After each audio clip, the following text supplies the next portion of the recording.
All characters and events described in this story are fictitious. Any resemblance to real people or events is purely coincidental. Write in the comments what city you are from. Perhaps you also had similar stories. It would be very interesting to know what happened in your corner of the world. If you enjoyed it, don't forget to like it, share your thoughts or stories in the comments, and subscribe to the channel. There are more exciting and unexpected stories ahead. Snow fell steadily in Brainerd, Minnesota, as if nature had decided to wrap the small town in a cold, silent blanket. The wind howled outside the windows of St. Agnes Medical Center, a squat brick building on the outskirts of town where drifts were already piling up against the glass, as if condemning anyone who dared to look outside. Fluorescent lights hummed inside, casting a sterile glow on the worn linoleum. It was after midnight, and the emergency room was silent except for the occasional beep of monitors and the scrape of a janitor's mop down the hall. Lauren Baxter, 29, sat at the nurse's desk, her blue slacks and shirt wrinkled from a long shift. She rubbed her temples tiredly as she stared at her computer screen, where a chart of shifts flickered. Her blonde hair, usually pulled back neatly, had escaped its elastic, and there were shadows under her eyes, the result of sleepless nights and endless routine. Lauren had been a nurse for 7 years, since graduating from a local college, and the job, though exhausting, gave her a sense of purpose. She had a knack for keeping it together, soothing crying mothers and joking with children, even as her insides clenched with exhaustion. But today, something was off. There was a tingling feeling in her chest, as if she'd forgotten something important, but couldn't remember what. Lauren Baxter was a woman with a combination of gentleness and toughness, honed by years of working on the front lines of medicine. Of medium height, with a slender but sturdy frame, she moved with a practiced precision, her every demeanor conveying confidence and experience. Her face, with its regular features, was tired but naturally attractive high cheekbones, a straight nose, a soft curve to her lips. Her large, gray-blue eyes, usually alert, looked dull today, as if their calm hid a tension that was slowly building within. She wore an old medical bracelet on her wrist, a gift from a colleague, a reminder of her first shifts. Barely noticeable freckles peeked out from under the sleeve of her shirt, and on the ring finger of her left hand glittered a thin silver ring, not a wedding ring, but clearly meaningful. There was a discreet concern in her walk and gaze, the kind that comes not from protocol, but from genuine affection for patients. Lauren's voice was quiet but firm, with a slight hoarseness that came with night shifts. Despite her fatigue, she had a sense of inner composure, like someone who has seen and experienced a lot, but still holds on while others need it. "Lauren, are you okay?" Jenna's voice rang out, breaking her out of her tangled thoughts. There was something more genuine, almost sisterly, in her tone than just routine concern. Jenna, a plump woman in her 40s with bright red hair pulled back into a messy bun, came closer, carrying a plastic cup of coffee from the vending machine. "You look like a ghost just walked past you. Or, God forbid, a patient came back to life right before your eyes." Lauren snorted, letting out a small laugh, and leaned back in her chair.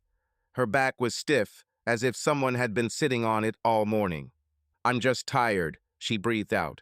"Cody was coughing all night. I don't know if it was a cold or something, but he barely slept. So, neither did I." "Oh, kids," Jenna shook her head sympathetically and put her glass on the counter. "This is a separate front. My youngest always catches something in the winter. Sometimes it seems like viruses just took up residence in our house. And you still work after that. A heroine, honestly. I'm not being a hero, I'm just trying not to be the first to fall." Lauren smiled tightly and ran her hand over her face, as if hoping to wipe away the fatigue like dust. "I want to lie down for 10 minutes and not get up for a week." "Want me to run and get another coffee?" Jenna offered, raising an eyebrow. "It's more like a bitter slope from an old teapot than a refreshing drink, but at least it'll warm you up."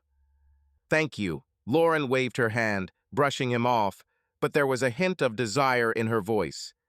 "If I drink another coffee, I'll start seeing stars even indoors." "And I thought you already saw them," Jenna chuckled. You were staring at the screen so much half an hour ago that I was afraid you'd walk into it like a portal. Honestly, I wanted to. Lauren leaned back and closed her eyes for a second. You know, today everything feels somehow wrong. I feel anxious, like I forgot something important, or something is about to happen. Jenna frowned, muting her cheerful tone. I don't like that feeling. You're our local psychic. Last time you said that, our fire alarm went off at night, and remember how we ran out into the street with our patients in our lab coats? Don't remind me, Lauren rolled her eyes. I still can't look at robes without my eyelids twitching nervously.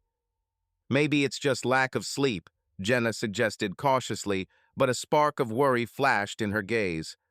Or maybe you really need coffee. Look, you're not a victim, of course, but you're not a terminator either. Give yourself a break. 10 minutes, and I'll cover you. Thank you, Lauren replied quietly, without opening her eyes. You always notice everything.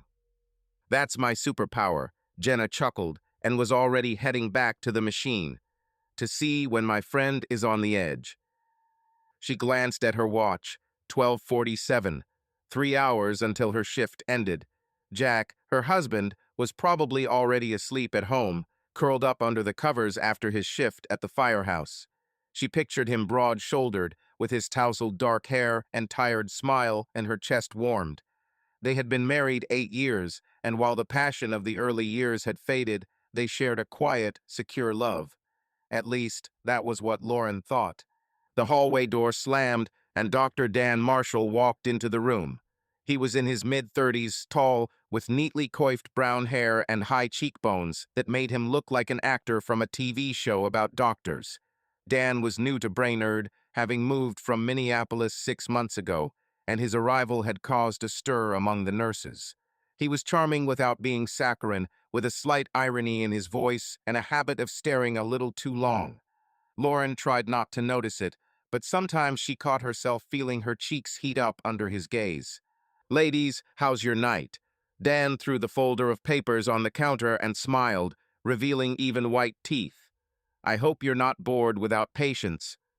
Bored? Jenna snorted, crossing her arms. I wish I could have a night without drunk idiots or old ladies with sprained ankles. Dan laughed, his gaze sliding to Lauren. And you, Lauren? Still holding the line. She shrugged, trying to look casual. Just doing my job, Doc. Modesty is your middle name, he winked, opening the folder. Okay, what do we have? Mr. Kellogg, 68, suspected pneumonia. We need to run his labs. Lauren, can you help? Sure, she said, standing up, feeling her heart speed up slightly. It was a simple request, nothing special, but something in Dan's tone, his light, almost playful manner, made her nervous. She caught herself. Come on, Lauren. You're married. You have a son. It's just a job. Dan's office was at the far end of the hallway, past the intensive care unit. It was a small room with a narrow window that showed swirling snow. Medical journals were piled on the desk, and a diploma in a simple frame hung on the wall. Lauren followed Dan in, holding a clipboard with the patient's data. She tried to focus on the number's oxygen levels, temperature, X-ray results, but the air in the room felt heavy, almost tangible. Here, she handed the clipboard to Dan, standing at the table. Kellogg is stable, but the saturation is a bit low. Maybe we should increase the oxygen. Dan picked up the tablet, but instead of immediately looking at the screen, he kept his gaze on her. You're always so collected, Lauren, Dan said quietly, leaning against the counter next to her. Working nights, then home to your son, and still holding it together. No panic, no breakdowns. How do you even do it? Lauren bowed her head slightly, a crooked smile touching her lips. Believe me, there is panic, she said, not looking him in the eye. I just learned to hide it deep down a long time ago, so that no one would notice. Even I sometimes do. He shook his head and narrowed his eyes, as if he didn't quite believe it. Dan breathed, leaning forward slightly. Lauren caught a whiff of his cologne, woodsy, with just the slightest hint of citrus, almost intimate. Honestly, sometimes I think you're just not from here. Too hole for this. Brainerd, the hospital, the perpetual grayness, the knee-deep snow. You could be somewhere like Chicago, New York, I don't know, somewhere where everyone could see your light. Lauren looked away sharply and took a step back, feeling her cheeks heat up. She clenched her fingers into fists, trying to remain calm. I'm not chasing the light, Dan, she answered dully. I don't need recognition. I need a life where I understand who I am and why I'm here. And this is here?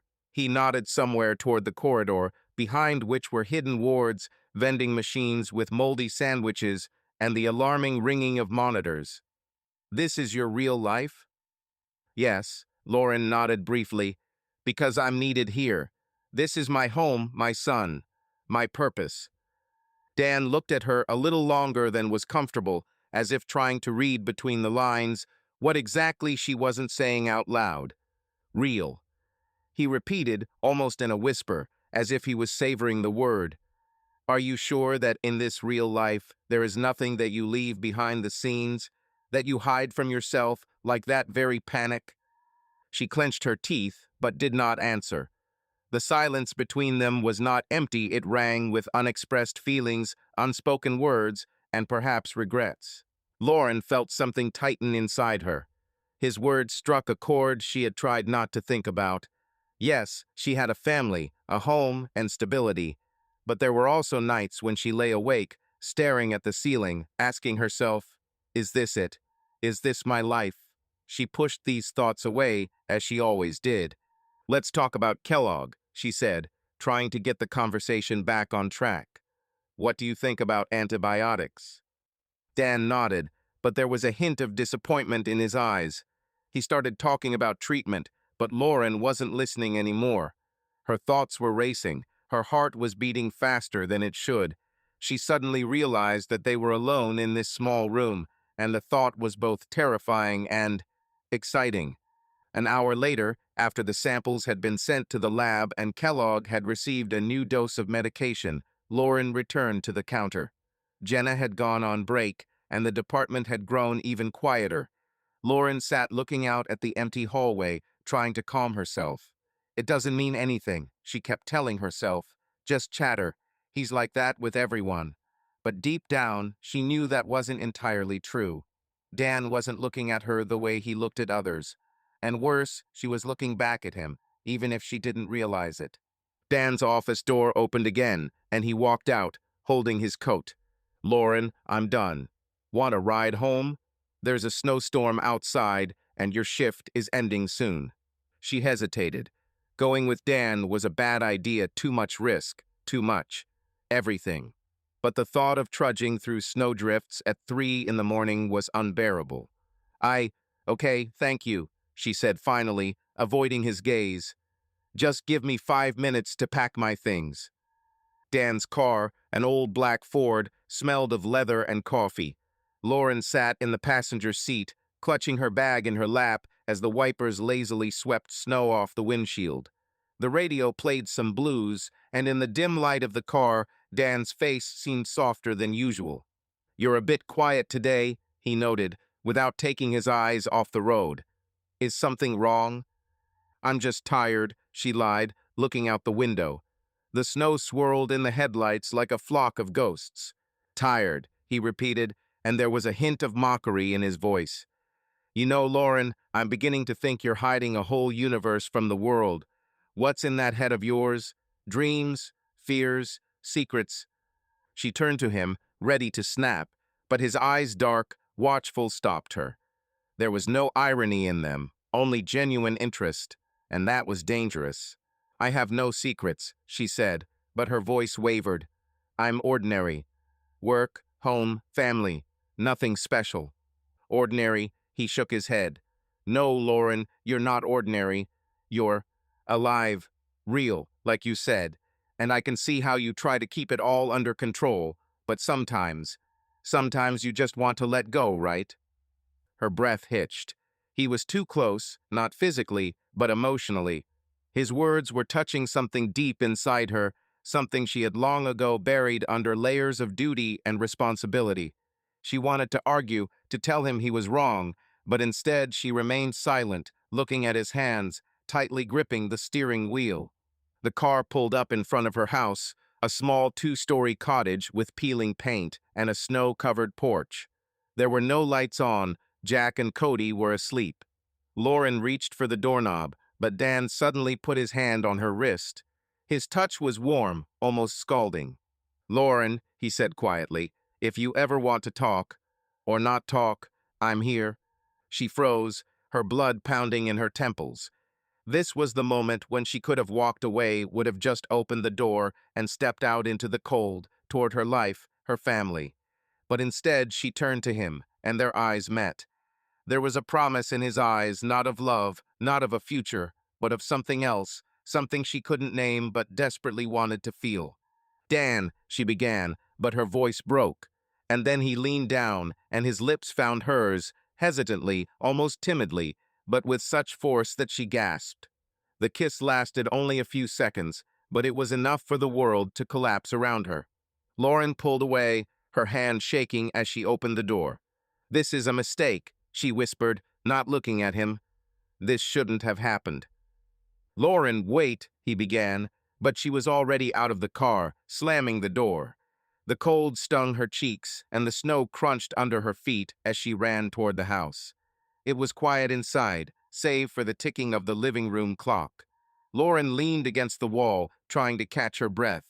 Her lips were still burning, and one thought was spinning in her head one time. It was one time, and it won't happen again. But somewhere deep down, she knew it was a lie. The next morning, Lauren stood at the stove, making oatmeal for Cody. Her son, a skinny 7-year-old with tousled blonde hair, sat at the table, doodling in a notebook. Jack, who had just returned from his morning run, walked into the kitchen, wiping sweat from his brow. "Good morning, sunshine," he kissed Lauren on the temple, and she winced, hoping he wouldn't notice. "How's your shift?" "Fine," she replied, stirring her oatmeal. "Quiet night." "Okay," Jack smiled, pouring himself some coffee.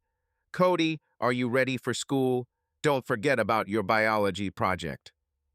"Dad, I'm almost done." Cody held up the drawing, a clumsy picture of a squirrel. "This is from Miss Henderson." Lauren looked at them, her husband, her son, and felt a heaviness growing in her chest. This was her life, her home, her family.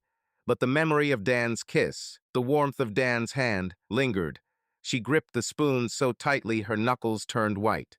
Once, she repeated to herself, "And that's all."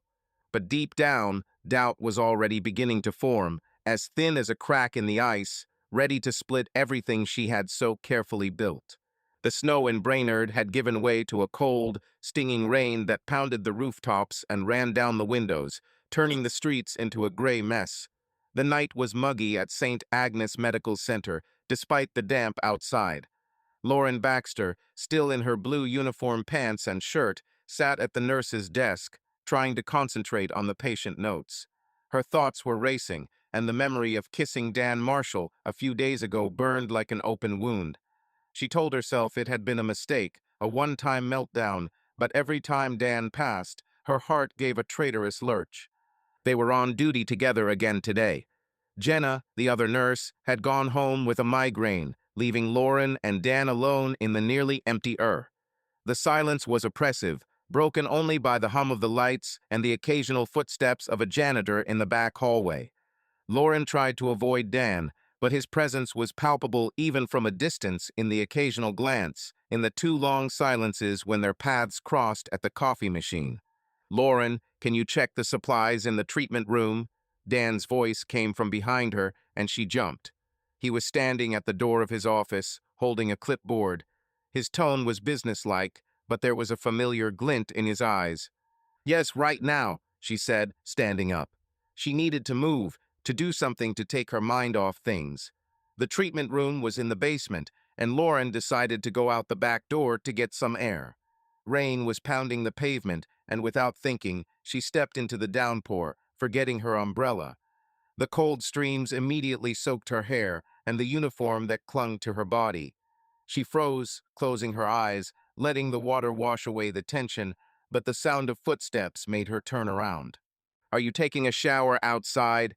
Dan stood in the doorway, his silhouette illuminated by the dim light of the lantern. He was smiling, but there was something soft, almost caring, in his voice. "Come here, you'll get soaked to the bone." Lauren hesitated, but the cold forced her back under the visor. She was soaking wet, her hair was plastered to her face, and her hands were shaking. Dan stepped closer, too close, and handed her his coat. "Put it on," he said, and his fingers lightly touched her shoulder. The contact, so simple yet so intimate, turned everything inside her upside down. Lauren looked at him, and in his eyes she saw not a doctor, not a colleague, but a man who saw more in her than she allowed herself to be. "Dan, we shouldn't," she began, but her voice shook. He cut her off by stepping closer. His hands settled on her waist, and she didn't pull away. The rain was muffled, and at that moment there was no hospital, no Brainerd, no family, just the two of them under the canopy in the dark. Sure, here's an expanded version of the passage that preserves the tone, atmosphere, and emotional tension. The kiss was different from the one in the car. It was hungry, desperate, like they both knew this was their last chance to grab something forbidden before the world went back to normal, like this was their last breath of air before they sank back into the depths. Lauren felt her body responding, despite her mind screaming, to the anxious voice telling her this was a mistake. She couldn't stop now. They retreated into the treatment room, a small, almost sterile room where the dim light from the lamp barely penetrated the frosted glass. The air was thick with antiseptic, the metallic taste of which seemed to emphasize the unreality of what was happening. The door slammed behind them with a dull click, cutting them off from the world. Everything that followed was fast, almost feverish. Clothes were thrown off their shoulders and waists, falling to the floor in silent heaps, hands groping for skin, as if one touch could offer salvation. Quiet, ragged sighs filled the space, mingling with the sounds of rain pounding the window. This was not love. It was not even an attempt to imitate it. This was an escape from routine, from themselves, from the inner emptiness that each of them had carried for years. It was a desperate urge to feel something real, even for a moment. When it was over, Lauren sat on the edge of the couch, clutching her uniform shirt to her. Her hands were shaking, her skin still remembering his touch, but she was cold inside. Not from the cold in the room, but from the emptiness that spread beneath her ribs like ink and water. She could hear him breathing, hard, almost brokenly. Dan stood by the window, not turning around.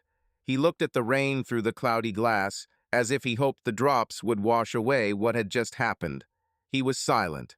His shoulders were tense, as if he was holding back something that was about to burst out. Lauren wanted to say something to justify herself, to pity him, to blame him, but the words stuck in her throat. Nothing fit. Nothing made sense. Only the sound of the rain and the muffled ticking of the clock on the wall.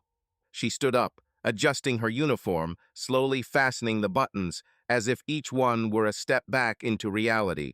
She paused for a second, looking at him. He still didn't turn around. Maybe he didn't want to. Maybe he was afraid. She walked out without looking back, and the door closed softly behind her. The hallway smelled of coffee and paper. Life went on. This is the end, she told herself. Never again. But my heart was beating dully and loudly. One more time. Just one more. 3 days passed. Lauren tried to act like she always had, making breakfast for Cody, kissing Jack before his shift, smiling at the patients. But inside, she was a taut string, ready to snap. Dan acted as if nothing had happened, which both calmed and angered her. She almost convinced herself it was all in the past, until she showed up for her next shift. A message from an anonymous number appeared in the hospital chat room, where nurses discussed schedules and gossiped. Lauren opened it, expecting another joke or complaint about her coffee, but instead a photo filled the screen. Her heart stopped. It was of her and Dan in a procedure room together. The image was grainy, taken through a cracked door, but the faces were recognizable. The caption read, "This is what our heroes do on the night shift." Lauren felt the blood drain from her face. She sat in the break room, clutching her phone until her fingers turned white. The chat room exploded with messages. Shocked emojis, sarcastic comments. Someone even wrote, "Seriously, Lauren, with a married doctor?" She wanted to answer, to explain, but her throat was tight and her eyes were stinging. Who did this? Who could have seen them? The cameras in the procedure room weren't working. It was a blind spot, but someone knew where they would be and timed it right. By the end of the day, the rumors had spread like wildfire through the hospital. Nurses whispered behind her back, patients looked at her sideways, even the usually silent janitor gave her a strange look. Lauren tried to keep it together, but every rustle, every chuckle felt like an accusation. She heard Jenna, her friend, say to someone in the hallway, "I thought she was different. She has a kid, a husband." Dan, however, seemed untouchable. When Lauren went into the administration office to explain the situation, she found him there, talking calmly with the hospital's director, Mr. Hayes. Hayes, an older man with a stern face, nodded at Dan and said, "We'll figure this out, Dr. Marshall. This is a misunderstanding." He didn't even look at Lauren. Later, she learned that Dan was a valuable asset brought in from Minneapolis, and the hospital had no intention of losing him. His marriage, his reputation, all were in the shadows. And Lauren, she was just a nurse, replaceable, vulnerable. Jack found out that evening. Lauren returned home, still shaking from the humiliation. Her fingers still smelled of antiseptic, her headache from holding back tears. She could barely stand as she opened the front door. The hallway was silent. The only light was on in the living room. He sat on the couch, staring at his phone. On the table next to him was their family album, open to a photo of him and Cody smiling at a picnic. "Jack," she whispered, trying to speak softly, as if her tone might make a difference. He didn't raise his head, but only slowly raised his hand, as if brushing off the pain. "No need," his voice was hoarse. She had never heard it like that, as if something inside him had snapped.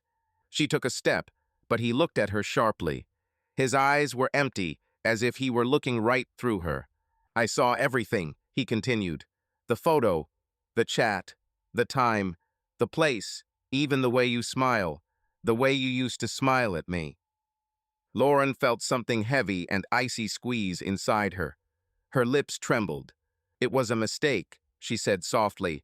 "One time, I didn't mean to." Once, Jack stood up. His voice rose, but he held it in, as if he was afraid that shouting would wake Cody.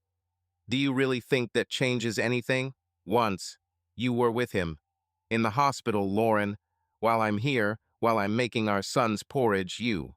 "I didn't plan this." She took a step toward him, almost pleading. "I was tired, lost. Everything was piling up work. Mom, Cody. I didn't know where to go." "Did he know?" Jack grinned wryly. "He knew where you'd go, right? It's not because of you. It's not because you're bad. It was, I don't know, a moment of weakness." "Weaknesses." He sighed, clenching his fists. "You know what's the worst thing? I'm not even angry. I'm devastated. I feel empty inside, as if someone died." She came closer and touched his hand. He recoiled. "Jack, please. I understand everything. But I love you. I don't want to lose us. I'm ready to fix everything. Just don't leave. We're family." "And when did you remember about it? When he left the ward? When did you delete the correspondence?" Her eyes widened in pain. "I couldn't. I was afraid. I don't understand myself. And I'm supposed to understand you, right? And forgive you. Because you don't understand." His voice turned icy. "And what about Cody? Have you thought about him?" "He will never know.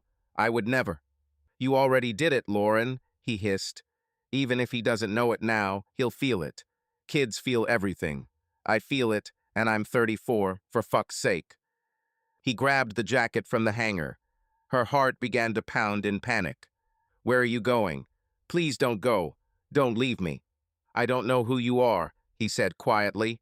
There was no anger in his voice, only a broken heart. "I don't know if I'll ever forget what I saw." She tried to hug him, but he carefully pulled away, as if she had burned him. He put on his jacket and opened the door. "Jack, we can do this. We need help, therapy, anything. I'll do it, you hear me?" He paused for a second. He even seemed to hesitate. But then he just shook his head and walked out. The door slammed. The house seemed to empty in an instant. Lauren stood in silence, then slowly sank to the floor. At first, she simply stared into space, as if waiting for him to come back. And then the first sob escaped her. Then the second. A minute later, she was sobbing, loudly, convulsively, like a child, forgetting about Cody, about everything. It was raining outside, pouring from the sky, as if it was trying to wash away the last of her guilt from the roof. The next day, the hospital turned into hell. Her colleagues whispered without looking her in the eye. The nurses glanced at each other, falling silent when she passed by. Even the orderly Steve, who always joked and brought her coffee, now only nodded briefly and turned away. Lauren couldn't take it anymore. She took a day off and went home. She didn't know what to do with herself, with her guilt, with the emptiness that had settled inside. But the silence did not last long. Around noon, there was a loud knock on the door. Lauren jumped. Her mother, Carol, was standing there. Her coat was still on. Her lips were pressed into a thin line. Her eyes were like a knife. "How could you, Lauren?" Instead of a greeting. The voice is loud, harsh. "Mom, please," Lauren breathed, looking down. She was sitting on the couch, clutching a mug of now cold tea. "I feel bad as it is." Bad," Carol interrupted. "Bad for you? And Jack? And Cody? What did you think about them? You've embarrassed yourself, your family, and me, Lauren, with a married man in a hospital where people are dying and praying. Do you even understand what people in church will say?" Lauren cringed as if she had been slapped. She tried to say something, but only breathed out. I know it's terrible. I messed up. I didn't plan it. It was all. Everything happened." "What?" Carol stepped closer, not softening. "Are you just tired? Or have you decided that you can get away with anything because you're unhappy?" "I'm not making excuses, Mom," Lauren said, fighting back tears.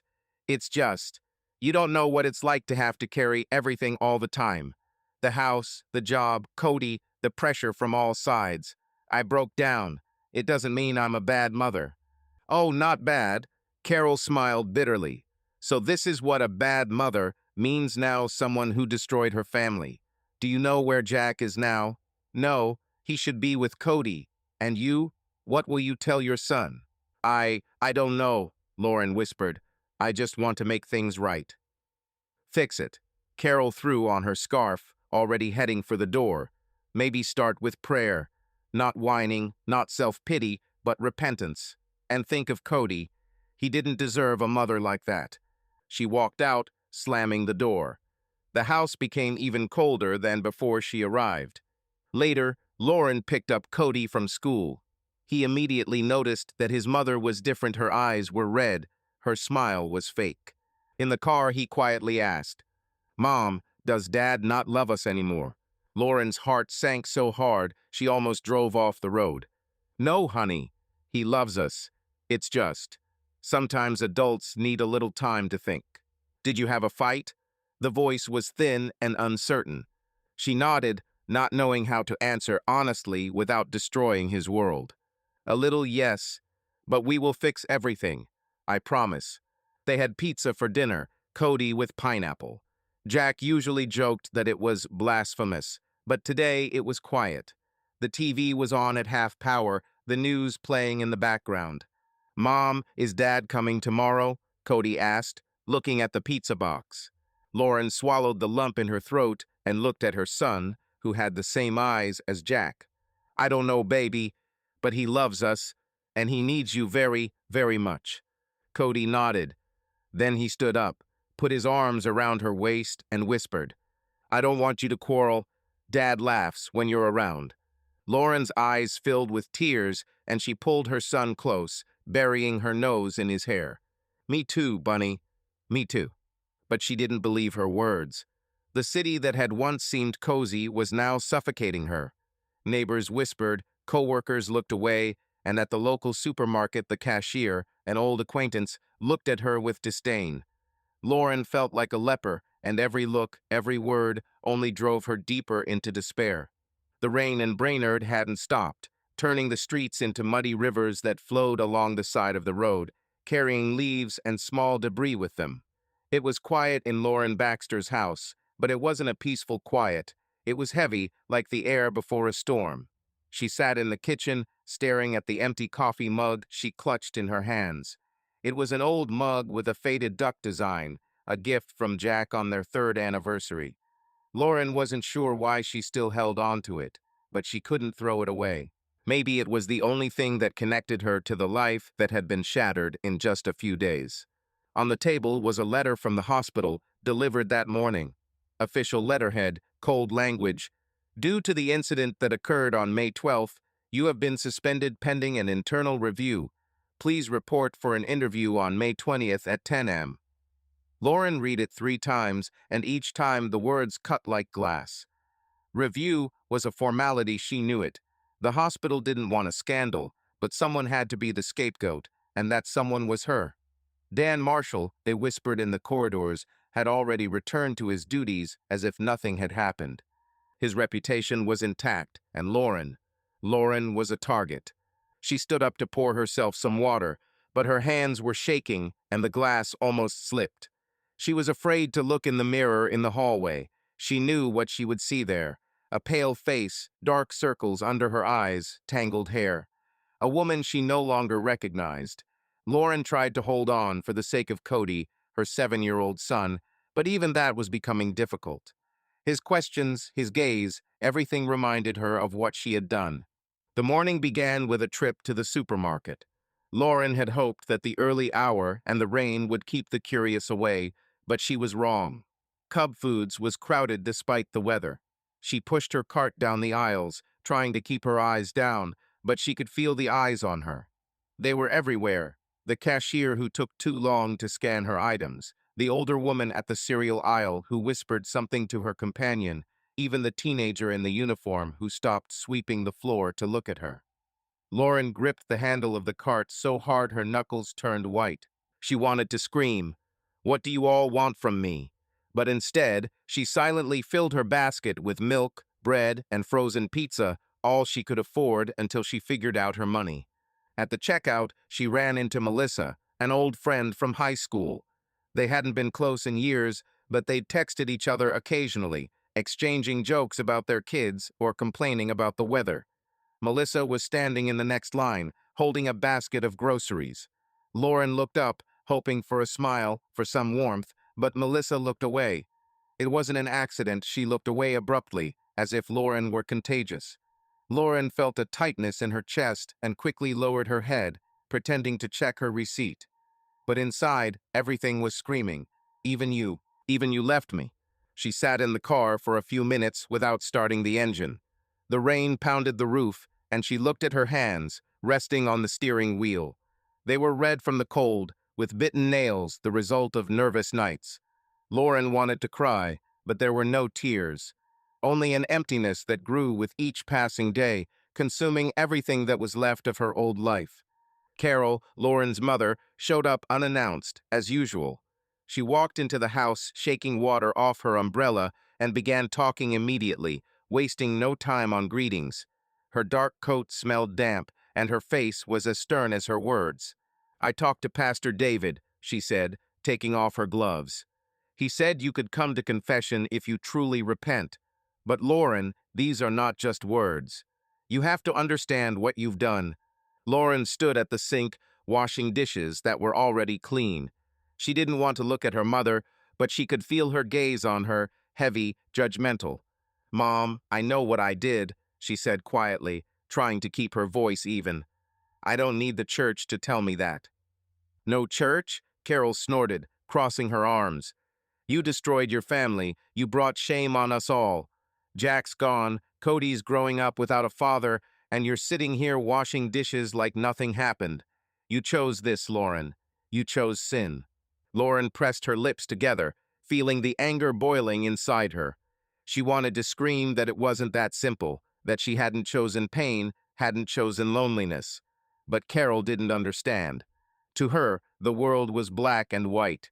sin and virtue, right and wrong. Lauren turned, drying her hands on a towel. Mom, please stop. Her voice shook.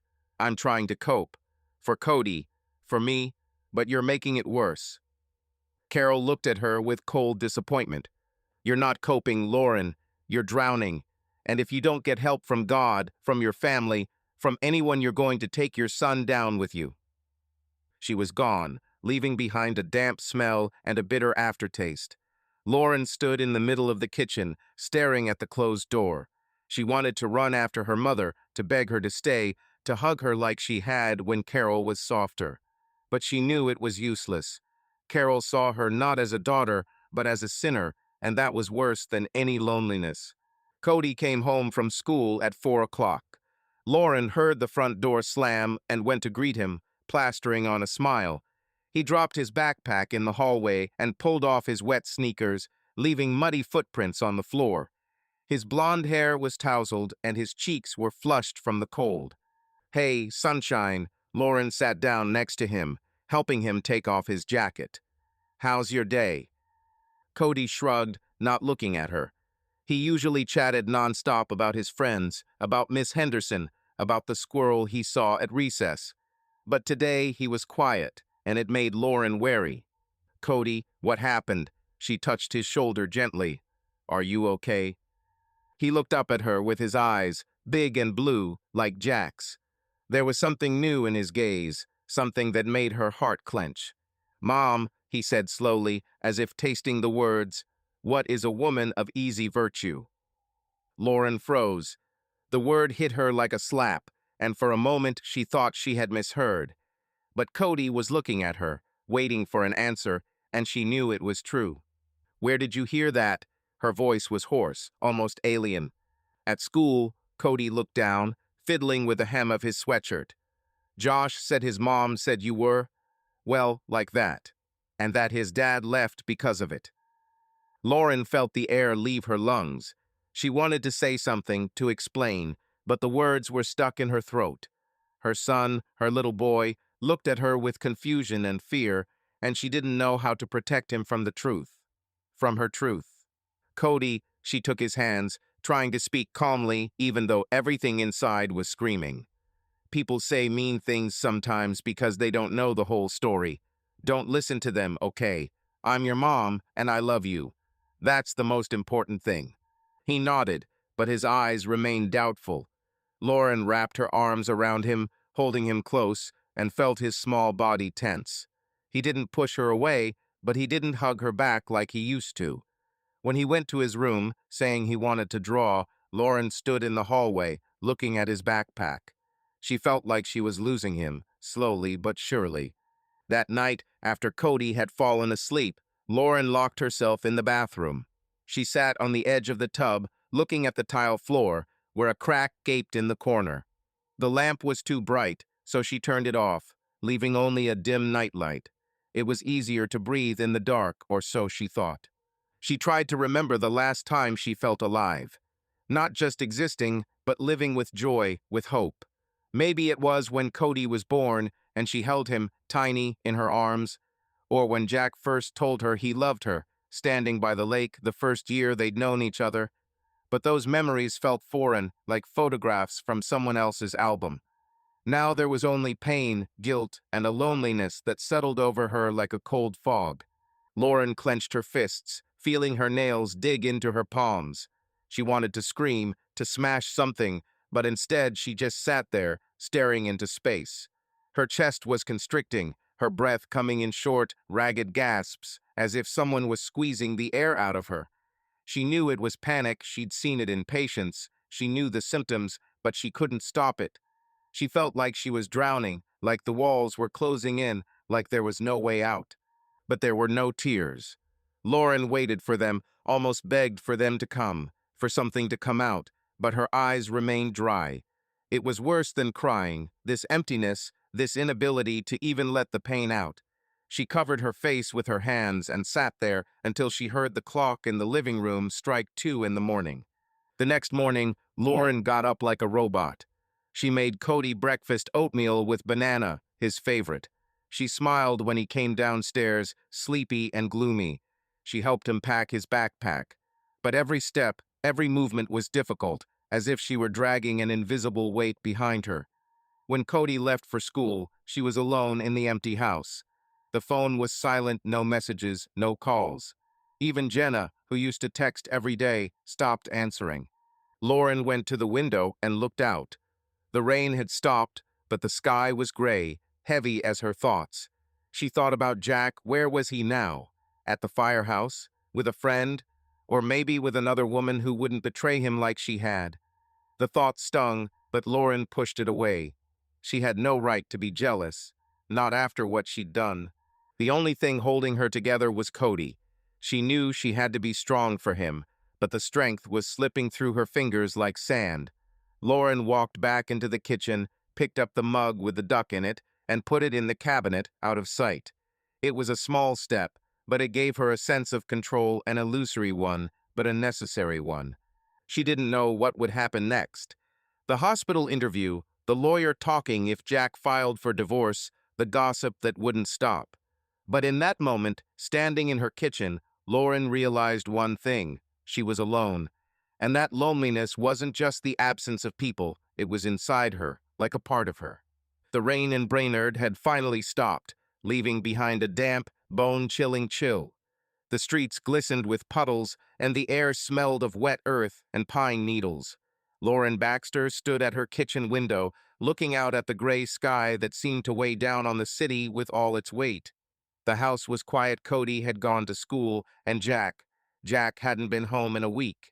His things, his jacket, his shoes, even his favorite coffee mug were still there, but their presence only added to the emptiness.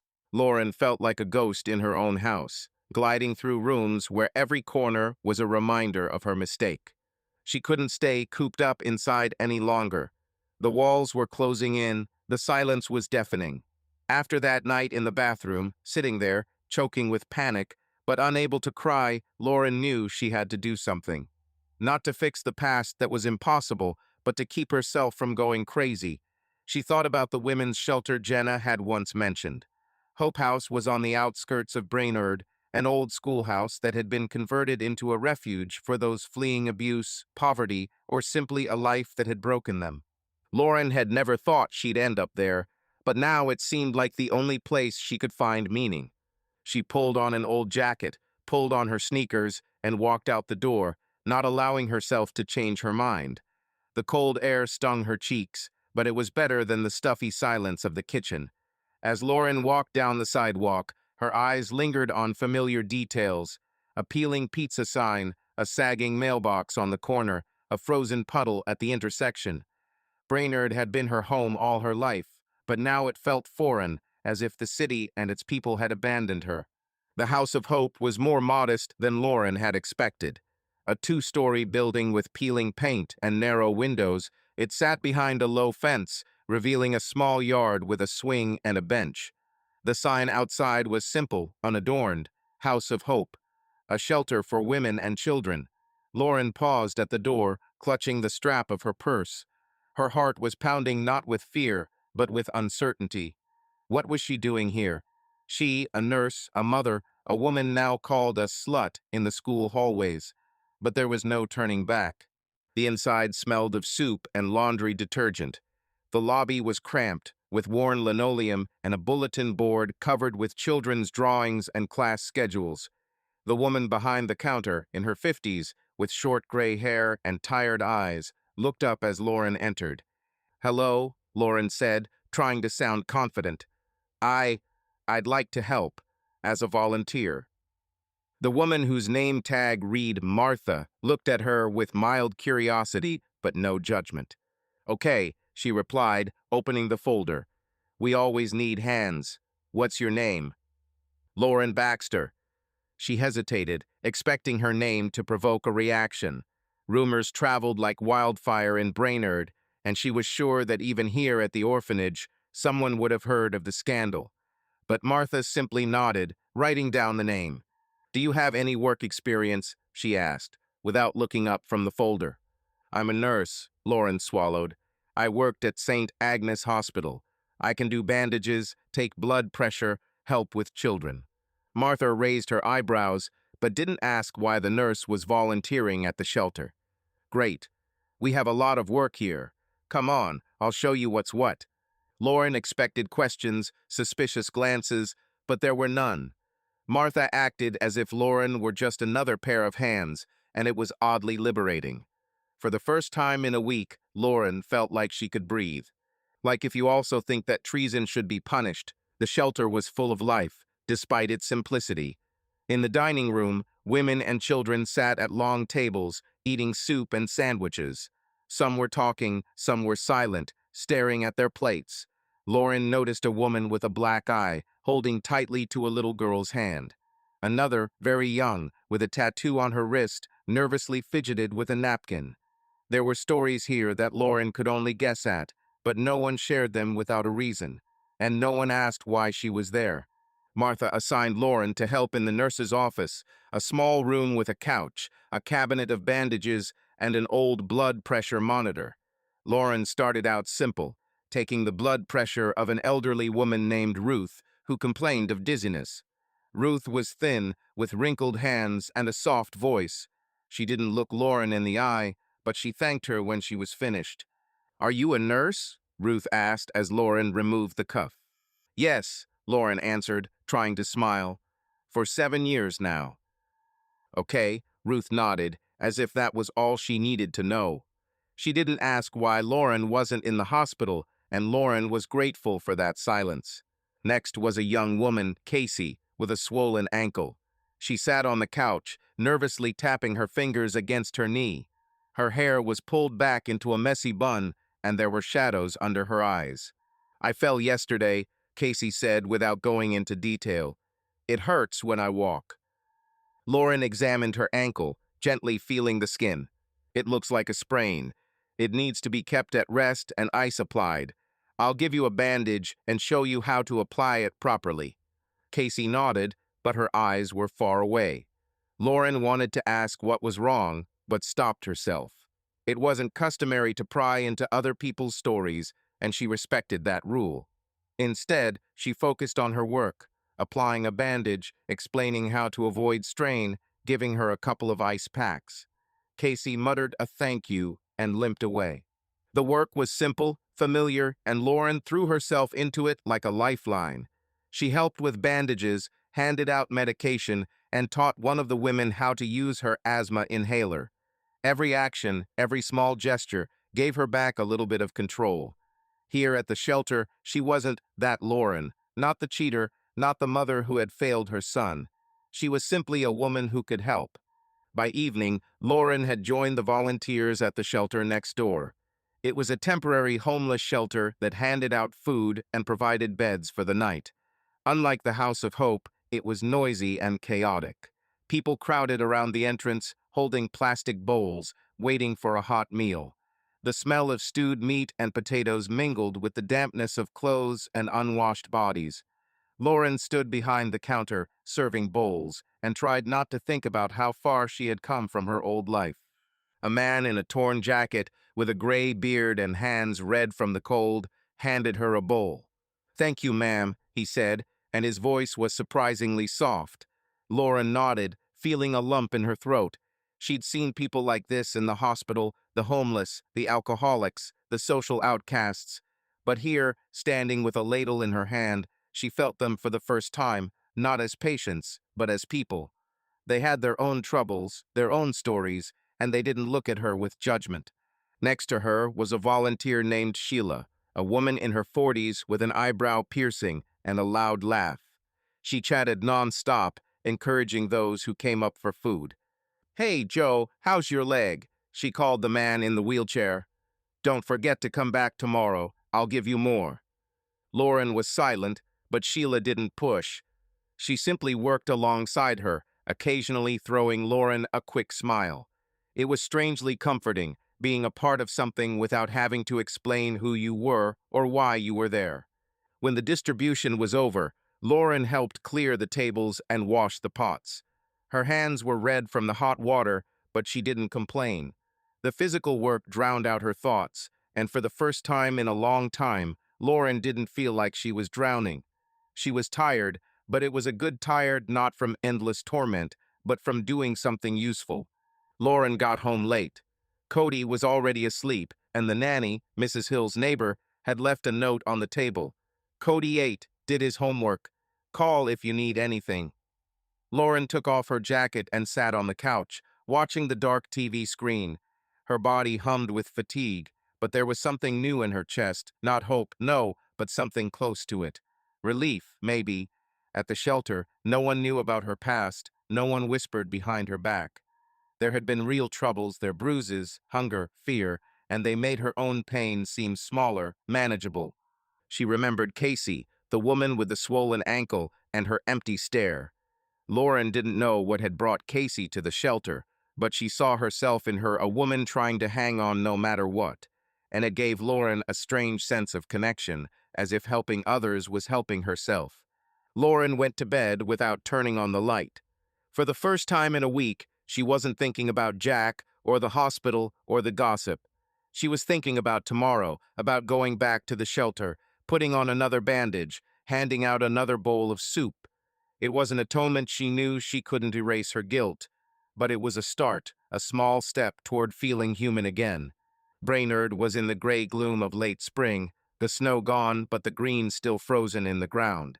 Lauren Baxter sat at the kitchen table, staring at the letter that had arrived from St. Agnes. The paper was thin, almost translucent, but the words cut like a knife.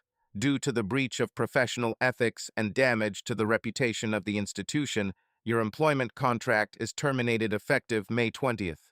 End of contract benefits will be paid within 14 business days. Lauren read the text over and over, as if she were trying to find a mistake, but every word was a blow. Termination. Final, irrevocable. 7 years of work, night shifts, lives saved, all erased with the stroke of a pen. She threw the letter aside and looked at her hands. Her nails were bitten, the skin on her palms was cracked from washing dishes, the only mechanical thing she did to keep herself occupied. Lauren was no longer a nurse. She was a nobody. The thought settled cold and sharp in her chest, displacing even the guilt that still burned inside her. She had lost not just a job, but a part of herself, the part that gave her purpose, pride, a place in the world. At the hospital, former colleagues told her Dan Marshall was still working. He was seen in the hallways, still smiling confidently, wearing a white coat, as if nothing had happened. The gossip about him died down, as if it had vanished into thin air. He was too valuable a doctor from Minneapolis, a specialist Brainerd could not afford to lose. And Lauren? She was expendable, a replaceable nurse whose name was now associated only with scandal. The worst part was the social media post written by Dan's wife, Emily. Lauren found out about it from Melissa, the friend who turned her back at the supermarket. Melissa sent a screenshot with a short message. Did you see this? The photo showed Emily and Dan hugging in front of a lake, their smiles bright, as if they were filming a commercial for domestic bliss. The caption read, "Love is forgiveness.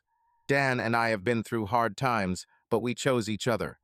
Thank you to everyone who supported us through the hard times. #family #faith." The post received hundreds of likes, and the comments were full of hearts and words like, "You are an inspiration," and "God bless your family." Lauren stared at her phone, feeling something inside her break. Emily had forgiven Dan. Society had forgiven Dan. And Lauren, she had been branded, thrown out, forgotten. She deleted Melissa's message and turned off her phone. She didn't want to see sympathy, which was worse than judgment. She knew Melissa didn't want to help, she was just curious to see how Lauren would react. Curiosity was currency in Brainerd, and Lauren was the gossip monger. The job search was a nightmare. Lauren sent her resume to 3 hospitals in neighboring towns, 2 private clinics, and even a pharmacy that needed a nurse. The responses were the same. "Thank you for your interest, but this position has been filled," or "We will consider you in the future." She knew it wasn't about the job openings. Her name was poisoned. Word of the scandal even reached Fargo, where a nurse, a former classmate of Lauren's, wrote to her, "Sorry, but everyone knows here. No one wants to take a chance." Lauren didn't respond. What could she say? That it was a mistake. That she was different. No one was listening. The money was running out. The savings she and Jack had been putting aside to renovate the house were dwindling with each passing day. Lauren applied for unemployment, but the process was humiliatingly slow. She filled out forms, stood in lines at the social services office that smelled of damp and cheap coffee, and felt the clerk's eyes glancing over her with cold indifference. The benefits, if approved, would be minimal enough to cover food and rent, but not enough to keep the house if Jack stopped paying his share, and he didn't seem to be coming back. Jack had called 2 days ago. His voice sounded so alien that Lauren hadn't believed it was him at first. Cold, distant, as if it were someone else speaking, reading from a prompter. Lauren, a short pause. I'm filing for divorce. What? She automatically pressed the phone closer to her ear, as if a misfire in her hearing could change what she heard.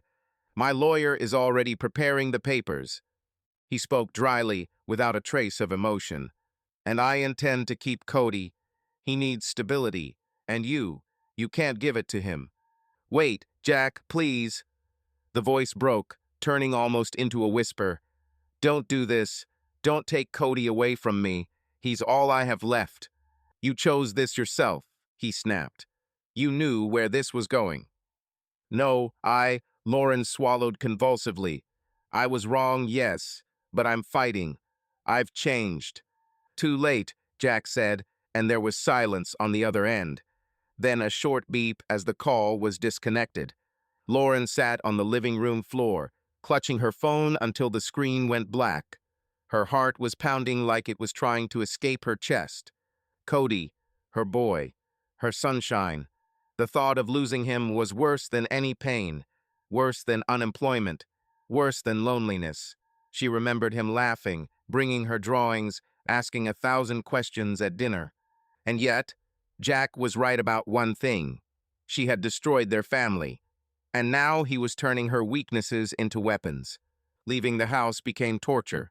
Lauren tried to do it early in the morning or late at night, when the streets were empty, but even then she felt the eyes on her.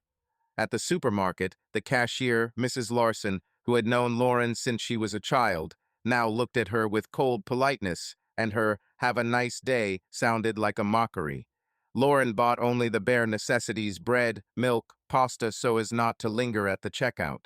She hid her face under the hood, but it did not help.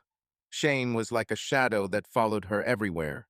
One day, while standing in line for cheap coffee at a local diner, she heard whispers behind her. Two women she vaguely remembered from church meetings were discussing her in high voices.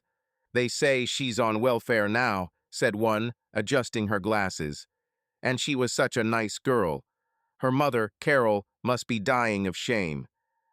Well, what goes around comes around, the other one replied, and they laughed as if Lauren were a character from a soap opera and not a real person standing 2 steps away. Lauren threw the money on the counter, grabbed the coffee, and ran out the door without looking back. Her cheeks were burning, and her chest was seething with anger, not at these women, but at herself.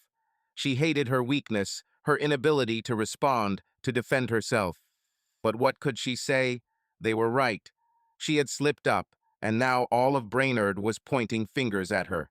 Volunteering at Hope House was the only thing that kept Lauren afloat. She went there almost every day, spending hours in the medical office or helping out at the shelter. No one there asked about her past, and that was a lifesaver. The women in the shelter, bruised, empty-eyed, with children clinging to their hands, didn't see her as fallen. They saw a woman who bandaged, brought water, and listened without asking questions. Lauren was silent about her pain, but their silence, heavy, full of unspoken stories, gave her a strange sense of community.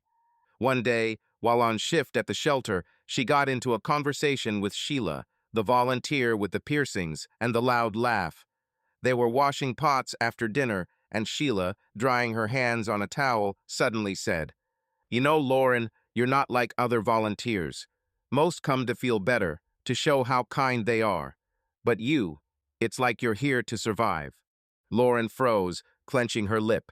She wanted to laugh it off, but Sheila looked at her with unexpected seriousness. "I'm not judging," Sheila added. "I just saw it. You have the eyes of someone who's been through hell, but you're holding up. That's cool." Lauren nodded, not trusting her voice. She hadn't told Sheila about the scandal, about Jack, about Cody, but Sheila's words had touched something inside. For the first time, someone had seen not her mistake, but her struggle. It was a small, almost imperceptible moment, but it had given her the strength to go home and not lock herself in the bathroom again. Cody remained her anchor, but even with him, things were different. He became quieter, more withdrawn. Lauren noticed how he avoided her gaze, how quickly he went to his room after dinner. She tried to talk to him, to ask about school, about his friends, but his answers were short, monosyllabic. One day, when she was helping him with his homework, he suddenly said, "Mom, Dad said that I might live with him. Is that true?" Lauren felt her heart skip a beat. She put down her pencil and looked at her son, trying to speak calmly. "Dad and we're still figuring things out, honey.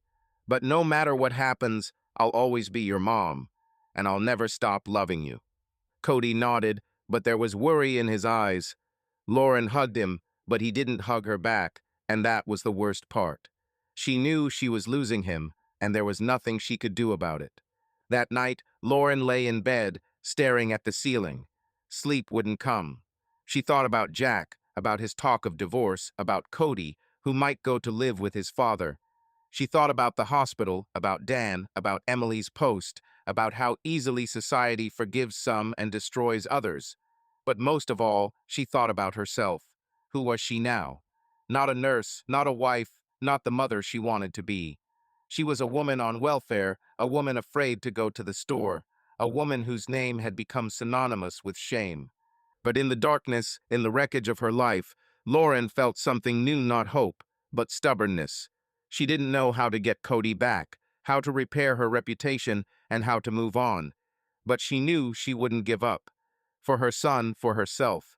She would get up every morning, go to the shelter, apply bandages, and hand out soup. And maybe one day she would find a way to look in the mirror and not look away. Lauren Baxter sat in her car in the parking lot of a small office building on the outskirts of town. The sign read, "Family Counseling Services." She gripped the steering wheel, even though the engine had long since died, and stared at the battered door where she hoped some kind of answer would be found. A therapist. Lauren had never thought it would come to this. In her world, where weakness was a luxury and problems were solved with silence and work, asking for help seemed like an admission of defeat. But she couldn't pretend to cope anymore. Not after getting fired, not after Jack's words about divorce, not after Cody's tears. She stepped out of the car, adjusting the hood of her jacket to hide her face. The street was empty, but Lauren still felt vulnerable, as if someone might see her and whisper, "That's the one who slept with a doctor." She pushed open the door and stepped into a small hall that smelled of lavender and paper. The girl behind the counter, young and freckled, and with a tired smile, looked up. "Lauren Baxter?" she asked, checking her tablet. "Yes," Lauren nodded, trying not to look away. "Dr. Kelly is waiting for you. Second floor, office 204. Lauren walked up the narrow stairs, her heart pounding. She didn't know what to expect. Dr. Kelly was a woman in her 50s, with short brown hair and a calm gaze.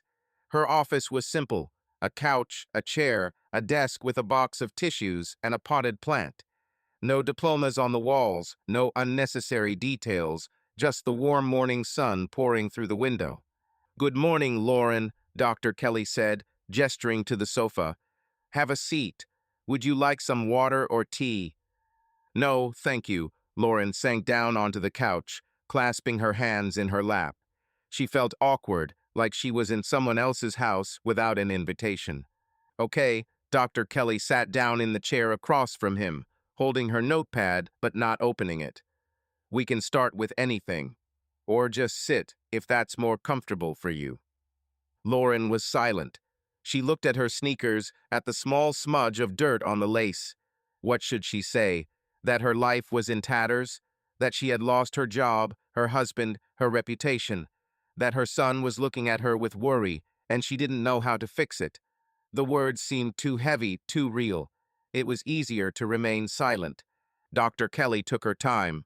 She sat with her head slightly bowed, and her silence was not oppressive, but somehow safe.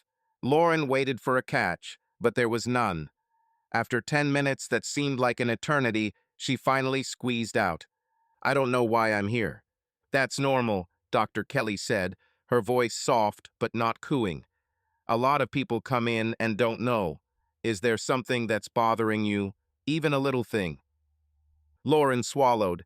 She wanted to say something banal, like, "It's complicated," but instead she said, "My son." He asked if it was true that I was a bad mother. Dr. Kelly nodded, her expression unchanged. "That must hurt. Do you want to tell me what happened?" Lauren shook her head. She wasn't ready. Not today.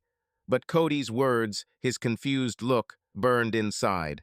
She knew she had to find a way to explain to him, to explain to herself who she was now. But how? The session ended, and Lauren left feeling a mixture of relief and disappointment. She hadn't said much, but Dr. Kelly didn't judge or push. She simply said, "See you next week. If you want to talk, I'm here." And Lauren, to her surprise, nodded. Lauren's inner voice was quiet, almost drowned out by the noise of her thoughts, but it was beginning to push through like grass through cracks in the pavement. She was not a victim. She had learned that standing in line for welfare, the clerk looked at her with indifference instead of pity. But she was not a monster, either, despite what they whispered in Brainerd. She was a woman who had made a mistake. A big one, unforgivable, but not defining. That voice, weak but stubborn, was telling her, "You have to be better. Not for them, not for your mother, not for Jack, not for the gossip at the supermarket. For Cody, for yourself." The thought became her anchor. Lauren repeated it as she peeled potatoes, as she put on bandages at Hope House, as she lay at night staring at the ceiling. Cody was her reason to get up every morning, even when the world was falling apart. She couldn't bring back the past, but she could give him the mother he deserved. Not perfect, but real. At the second session, Lauren began to speak. Not right away, not much, but the words began to flow like water from a cracked pipe. "I didn't want this," she said, looking at her hands. "I didn't plan to. With Dan, it was like I lost myself for a moment, and now I'm paying for that moment with everything I had." Dr. Kelly nodded, her gaze attentive but not judgmental. "It sounds like you blame yourself for a lot of things. How do you feel when you think about it?" Lauren pressed her lips together. She had expected the question, but it still stung. "Shame," she managed to say, "and anger, at myself, at him, at everyone who looks at me like I'm trash. But most of all, I'm afraid that Cody will think the same about me." "Cody is your son?" Dr. Kelly asked. "Yes," Lauren nodded, her voice shaking. "He's 7. He doesn't understand what's going on, but he hears it. At school, from his friends, from Jack. I don't know how to protect him from it." "It's hard," Dr. Kelly said, "being a mother when the world is against you. What do you do to be there for Cody?" Lauren thought about it. She wanted to say she did everything, but that would be a lie. "I try," she admitted. "I make him breakfast, help him with his homework, hug him when he lets me. But he's pulling away, and I don't know how to stop it." Dr. Kelly smiled slightly, not out of pity, but with warmth. "You're here, Lauren. You're trying. That's a lot. Maybe the next step is giving yourself permission to be imperfect. For Cody, for yourself." Lauren was silent, processing the words. Imperfect. She had always been afraid of that word, but now it sounded less like a sentence and more like an opportunity. The letter from Jack's lawyer arrived on Wednesday. It was short, formal, typed on thick paper that smelled like office supplies. Jack proposed a property division and a custody schedule. Cody would live with Lauren, but spend every weekend with him. Lauren sat at the kitchen table, rereading the text until the letters began to blur. Divorce, custody. This was real, irreversible. Jack wasn't just gone, he was building a new life in which Lauren was a shadow. She called her lawyer, Miss Carter, a woman with a sharp voice and a businesslike manner. Miss Carter explained that Jack's offer was reasonable and would likely be approved by the court, given Jack's stable job and Lauren's lack of income. "But I'm his mother," Lauren said, clutching the phone. I need Cody. The court looks at the facts, Miss Baxter, Miss Carter replied. You're unemployed, you're on welfare, and your reputation. Jack could use that to demand full custody. The weekends are a compromise. Lauren felt the floor slip out from under her feet. He won't take it, will he? Her voice was almost a whisper. We'll fight, Miss Carter said, but there was no conviction in her tone. Gather evidence that you're a good mother. School reports, feedback from neighbors, your volunteer work. It will help. Lauren hung up and covered her face with her hands. Evidence. How do you prove you're a good mother when your son asks if you're a slut, when you're not sure who you are? On Friday night, Jack came to pick up Cody. Lauren opened the door, and her heart sank at the sight of him, wearing the same blue jacket, but with a strange, cold gaze. Cody stood in the hallway, clutching his backpack, his eyes red from crying. I don't want to leave, he said, looking at Lauren. Mom, can I stay? Lauren crouched down in front of him, trying to smile even though everything inside her was screaming. Honey, you'll spend the weekend with your dad. You'll have fun. He promised to take you fishing, remember? Cody sniffled, his bottom lip trembling. Will you be here? When will I return? Of course, Lauren stroked his cheek. I'll always be here. Jack coughed, standing in the doorway. Come on, Cody. We have to go. Lauren stood up, anger and pain battling inside her. She wanted to scream at Jack that he had no right to take her son, that he couldn't see how much it hurt him. But she remembered Dr. Kelly's words, give yourself permission to be imperfect. And instead of a scene, she said, call if you need anything, Jack, and take care of him. Jack nodded without looking at her and took Cody's hand. When the door closed, Lauren leaned against the wall, feeling the silence fill the house. She didn't cry. She was learning to let go not because she wanted to, but because she had to. For Cody, at the next session, Lauren spoke more. She told about Cody, about his tears, about the letter from the lawyer. Dr. Kelly listened, asking questions occasionally, but not interrupting. I feel like I'm losing him, Lauren admitted, her voice shaking. And I don't know how to stop it. I'm not a victim. I know it's my fault, but I don't want him to think I'm bad. What if he doesn't think that? Dr. Kelly asked. What if he's just afraid of losing both of you? Lauren froze. She had never thought of it that way. Cody was a child, confused, scared, and his tears might not be accusation but fear. I want to be better, she said finally. Not for Brainerd, not for Jack. For Cody, he deserves a mother who won't break. Dr. Kelly smiled. You're already doing it, Lauren. You're here. You're fighting. That's what being better is. Lauren walked out of the office with a lightness she had never felt before. She wasn't healed, she didn't have answers, but for the first time she felt like she could breathe. Her inner voice grew louder. You're not a victim. You're not a monster. You're Lauren, and you can be better.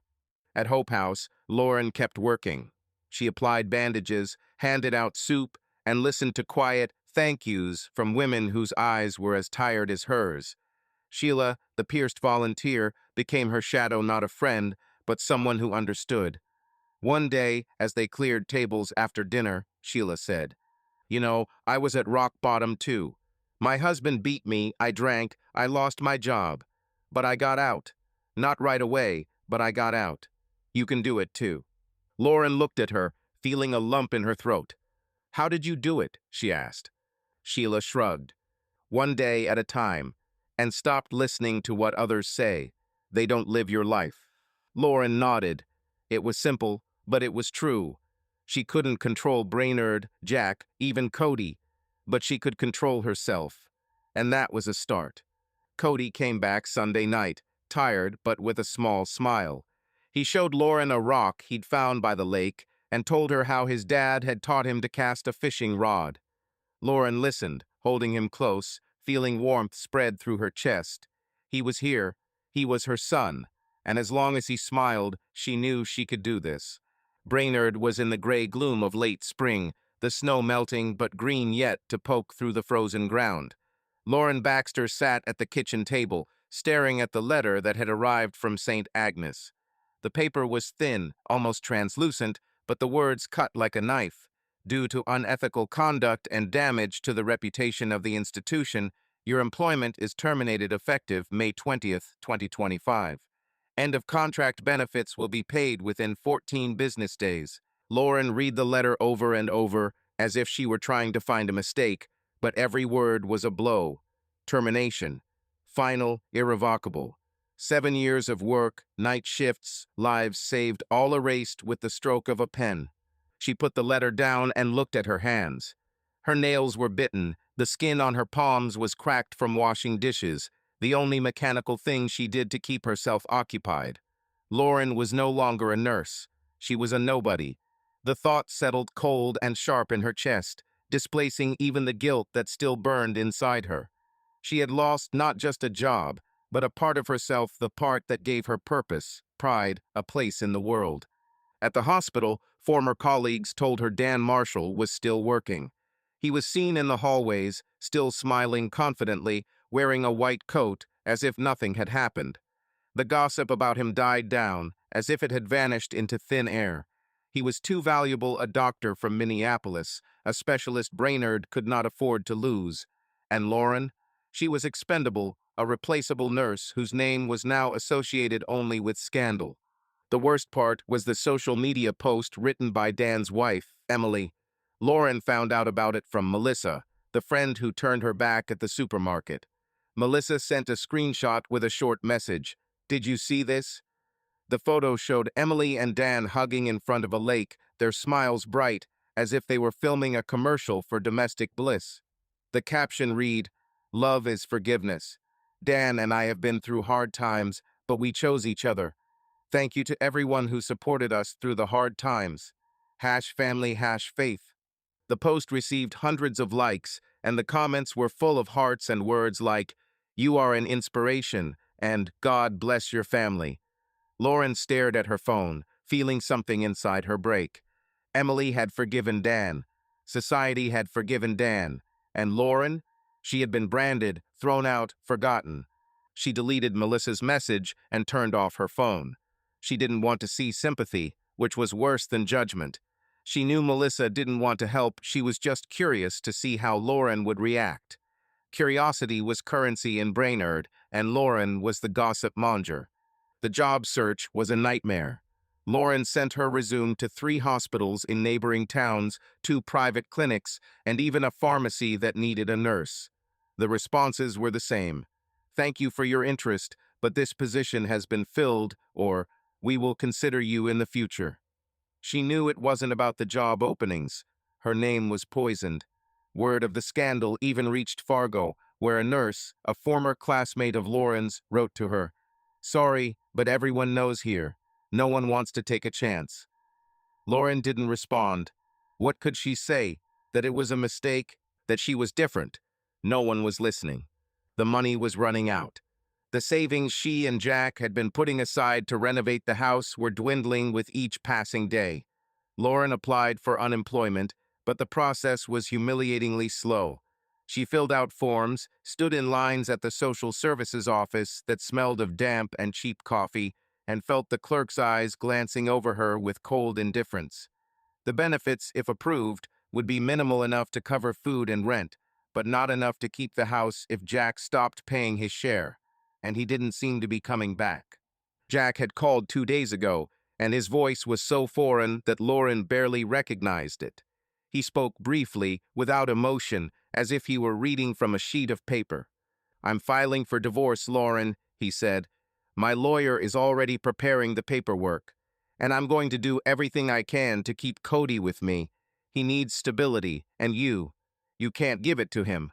Lauren wanted to scream, to beg, but her throat tightened. She only whispered, "Jack, please don't take him. He's all I have." "You chose this," he said, and the line went dead. Lauren sat on the living room floor, clutching her phone until the screen went black. Cody, her son, her light. The thought of losing him was worse than any firing, worse than any gossip. She couldn't imagine a life without his laughter, his drawings, his questions. But Jack was right about one thing. She had destroyed their family, and now he was using it against her. Leaving the house became torture. Lauren tried to do it early in the morning or late at night, when the streets were empty, but even then she felt the eyes on her. At the supermarket, the cashier, Mrs. Larson, who had known Lauren since she was a child, now looked at her with cold politeness, and her "have a nice day" sounded like a mockery. Lauren bought only the bare necessities, bread, milk, pasta, so as not to linger at the checkout. She hid her face under the hood, but it did not help. Shame was like a shadow that followed her everywhere. One day, while standing in line for cheap coffee at a local diner, she heard whispers behind her. Two women she vaguely remembered from church meetings were discussing her in high voices. "They say she's on welfare now," said one, adjusting her glasses. "And she was such a nice girl. Her mother, Carol, must be dying of shame." "Well, what goes around comes around," the other one replied, and they laughed as if Lauren were a character from a soap opera and not a real person standing 2 steps away. Lauren threw the money on the counter, grabbed the coffee, and ran out the door without looking back. Her cheeks were burning, and her chest was seething with anger, not at these women, but at herself. She hated her weakness, her inability to respond, to defend herself. But what could she say? They were right. She had slipped up, and now all of Brainerd was pointing fingers at her. Volunteering at Hope House was the only thing that kept Lauren afloat. She went there almost every day, spending hours in the medical office or helping out at the shelter. No one there asked about her past, and that was a lifesaver. The women in the shelter, bruised, empty-eyed, with children clinging to their hands, didn't see her as fallen. They saw a woman who bandaged, brought water, and listened without asking questions. Lauren was silent about her pain, but their silence heavy, full of unspoken stories, gave her a strange sense of community. One day, while on shift at the shelter, she got into a conversation with Sheila, the volunteer with the piercings and the loud laugh. They were washing pots after dinner, and Sheila, drying her hands on a towel, suddenly said, "You know, Lauren, you're not like other volunteers. Most come to feel better, to show how kind they are. But you, it's like you're here to survive." Lauren froze, clenching her lip. She wanted to laugh it off, but Sheila looked at her with unexpected seriousness. "I'm not judging," Sheila added. "I just saw it. You have the eyes of someone who's been through hell, but you're holding up. That's cool." Lauren nodded, not trusting her voice. She hadn't told Sheila about the scandal, about Jack, about Cody, but Sheila's words had touched something inside. For the first time, someone had seen not her mistake, but her struggle. It was a small, almost imperceptible moment, but it had given her the strength to go home and not lock herself in the bathroom again. Cody remained her anchor, but even with him, things were different. He became quieter, more withdrawn. Lauren noticed how he avoided her gaze, how quickly he went to his room after dinner. She tried to talk to him, to ask about school, about his friends, but his answers were short, monosyllabic. One day, when she was helping him with his homework, he suddenly said, "Mom, Dad said that I might live with him. Is that true?" Lauren felt her heart skip a beat. She put down her pencil and looked at her son, trying to speak calmly. "Dad and we're still figuring things out, honey. But no matter what happens, I'll always be your mom, and I'll never stop loving you." Cody nodded, but there was worry in his eyes. Lauren hugged him, but he didn't hug her back, and that was the worst part. She knew she was losing him, and there was nothing she could do about it. That night, Lauren lay in bed, staring at the ceiling. Sleep wouldn't come. She thought about Jack, about his talk of divorce, about Cody, who might go to live with his father. She thought about the hospital, about Dan, about Emily's post, about how easily society forgives some and destroys others. But most of all, she thought about herself. Who was she now? Not a nurse, not a wife, not the mother she wanted to be. She was a woman on welfare, a woman afraid to go to the store, a woman whose name had become synonymous with shame. But in the darkness, in the wreckage of her life, Lauren felt something new, not hope, but stubbornness. She didn't know how to get Cody back, how to repair her reputation, and how to move on. But she knew she wouldn't give up. For her son, for herself. She would get up every morning, go go to the shelter, apply bandages, and hand out soup. And maybe one day she would find a way to look in the mirror and not look away. The Brainerd High School auditorium smelled of freshly mown grass blown in from the street and the sweet aroma of fruit punch being passed around on trays. Lauren Baxter sat in the third row, clutching the program for the matinee, her fingers crumpling the edges of the thin paper. Children dressed as animals and fairy tale characters bustled around on stage, their voices merging into a joyful hum. Cody was scheduled to perform in a few minutes. He was playing a fox in the school play, and Lauren knew he had been rehearsing for weeks, mumbling the lines before bed and waving a homemade orange felt tail. She smiled, remembering him twirling in front of the mirror last night, checking to see if his costume was fluffy enough. But the smile quickly faded, replaced by a familiar knot in her chest. She was nervous. Not for Cody, he was braver than she'd ever been, but for herself. For what it was like to sit in that room, among the parents who knew her story, who whispered about it in the hallways of school or in the coffee line. Lauren adjusted the collar of her blouse, the only decent thing she had left after her financial woes. She chose an aisle seat so she could slip away unnoticed. The looks from the other parents around her seemed heavier than usual. Mrs. Henderson, Cody's teacher, smiled at her from afar, but Lauren wasn't sure if it was genuine or just polite. She looked down at the program, rereading the children's names to distract herself.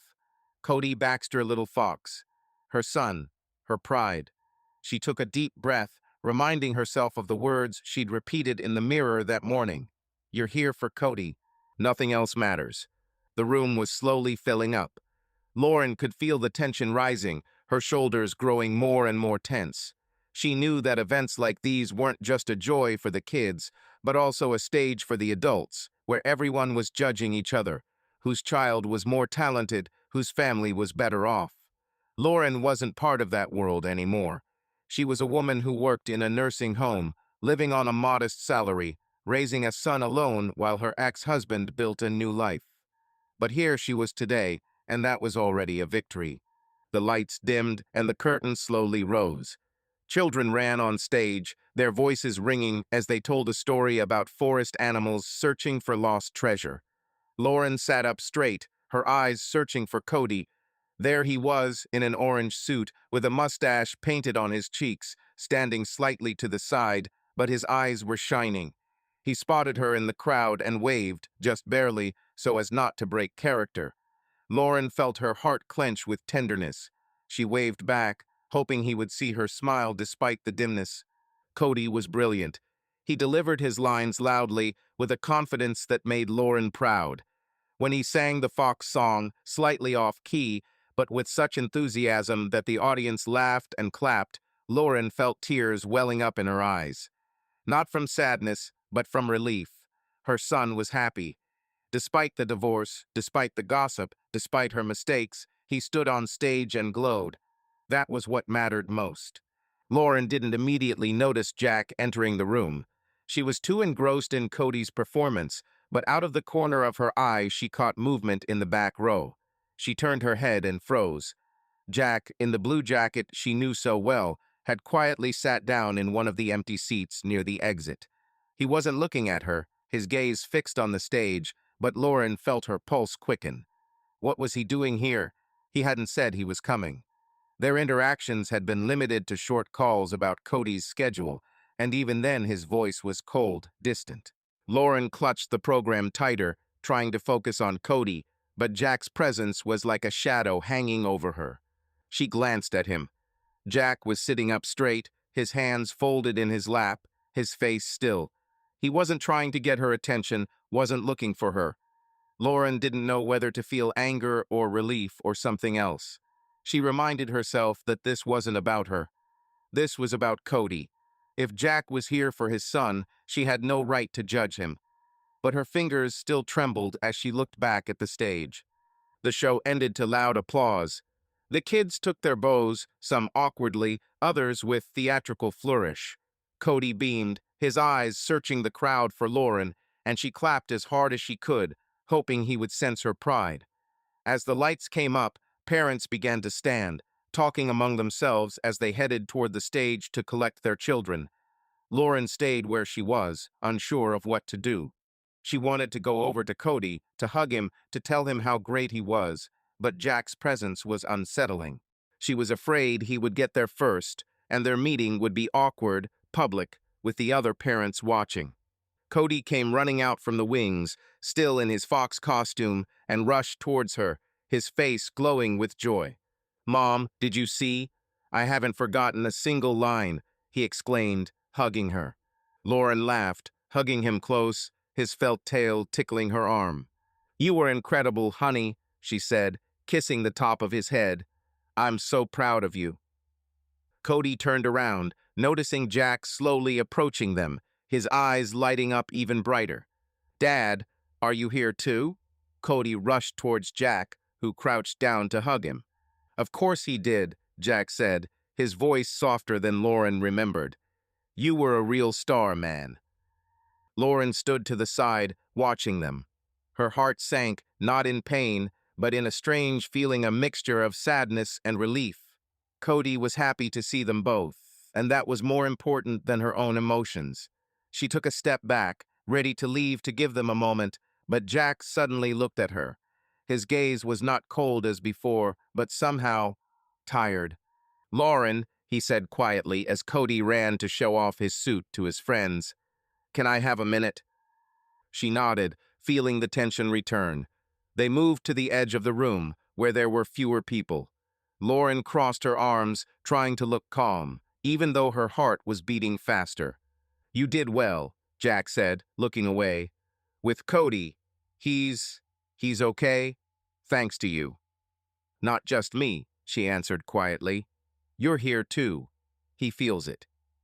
He looked at her for a second, raising his eyebrows in surprise, as if he hadn't expected such an answer. "I wasn't always there, and you know it." "Yes," Lauren admitted, "but maybe it's not too late to change everything." Jack put his hands in his pockets and looked down. "I didn't want to take him away from you," he said suddenly, barely audible. "I thought it would be better for him, but I was wrong." Lauren felt her throat tighten, her fingers convulsing in the fabric of her sleeve. "Why were you so insistent then?" she asked after a pause. "You didn't even try to talk. You just came with a decision." I I was angry and confused. I thought you were doing too well without me." She smiled slightly bitterly. "That doesn't mean it was easy for me. You left and I was alone. With Cody, with work, with expectations, with myself." "I know," he sighed. "I realized a lot too late. You know, today, when he came up to me with this cloak and started telling me something enthusiastically, I suddenly saw what he had become. Confidence, cheerful, and I realized that it was all your merit. He's happy with both of us, Jack." Lauren looked him in the eye. "That's the main thing. It's not a competition. It's not about anyone winning. For so long, I thought I had to be better, to prove something." He trailed off, shaking his head. "I'm sorry, Lauren. I don't expect an apology. I expect you to just be there, for real." He nodded, slowly, as if considering her every word. "I'll try, and not just for Cody." Lauren looked at him in surprise, but he had already looked away, looking at his son laughing among his classmates. "He deserves the best from both of us," Jack said, "and maybe we can still give it to him." He turned around and was about to leave, but froze. "If it wouldn't be too much trouble, maybe the three of us could go sometime. To the park, for example." "No reason." Lauren paused, assessing her feelings. Then she nodded. "Let's see how it works out. But it's possible." He smiled, unusually softly, and he left without another word, leaving Lauren standing in the crowd, feeling like something had truly moved between them. At home, Lauren sat by the window, watching the evening fall over Brainerd. The sky was soft shades of pink and purple, and the air smelled of grass and lake. Cody was asleep in his room, tired from the day, his fox costume hanging over the back of a chair. Lauren held a mug of cold tea in her hands, but she didn't drink. She just sat there, feeling her breathing become more even, calmer. She didn't cry, and she didn't smile. The emotions that had washed over her before shame, fear, hope were quieter now, like a muffled melody. She thought about Jack, about his words, about the way he looked at Cody. She thought about her journey, the nights she couldn't sleep, the days at Hope House, the conversations she had with Mrs. Edna at the nursing home. She thought about Cody calling her his best friend, and the drawing that hung on the wall in the living room. In it, Cody had drawn her in a bright yellow dress, wearing a crown, and had written in jagged letters, "Mom is my heroine." Lauren looked at that drawing every day, and each time it reminded her why she kept going. Her life wasn't perfect. Her salary at Sun Haven barely covered her expenses, and Lauren still counted every dollar. The gossip in Brainerd hadn't gone away, though it was rarer now, like an echo that was slowly fading. Jack was still a part of her life, but their relationship was fragile, confined to the confines of joint custody. But Lauren no longer felt broken. She was working, raising her son, helping others, learning to live with the truth about herself. She was Lauren Baxter, not a victim, not a monster, but a woman who had made a mistake and chosen to move on. She remembered Sheila's words about the flower that had broken through the asphalt, and she thought that maybe that was her story. Not a big victory, not a redemption in the eyes of everyone, but a quiet, stubborn growth. She didn't need to forgive Brainerd or Jack, or even herself in the way she had always understood forgiveness. Forgiveness wasn't about words or grand gestures. It was about getting up every morning, making Cody breakfast, putting on bandages at the shelter, and listening to Mrs. Edna's stories. It was about living honestly to her son, to herself. Lauren took another deep breath, feeling the evening air fill her lungs. She looked at Cody's drawing, at the bright yellow dress he'd designed for her, and thought that maybe she really was someone's heroine, not to the world, but to one little boy who slept in the next room. And that was enough. Sometimes, to be forgiven, you don't need words. You just need to live honestly. Thank you for being with me until the end of this story. If you liked it, give it a like, write a few words in the comments, and be sure to subscribe so you don't miss the next episodes. Each of your responses is a powerful boost of inspiration for new stories. See you soon. Subscribe to our channel so that your love doesn't cheat on you, and go ahead and listen to the next story, because this story is nothing compared to the next one. If you're under 18, don't even think click to the next one.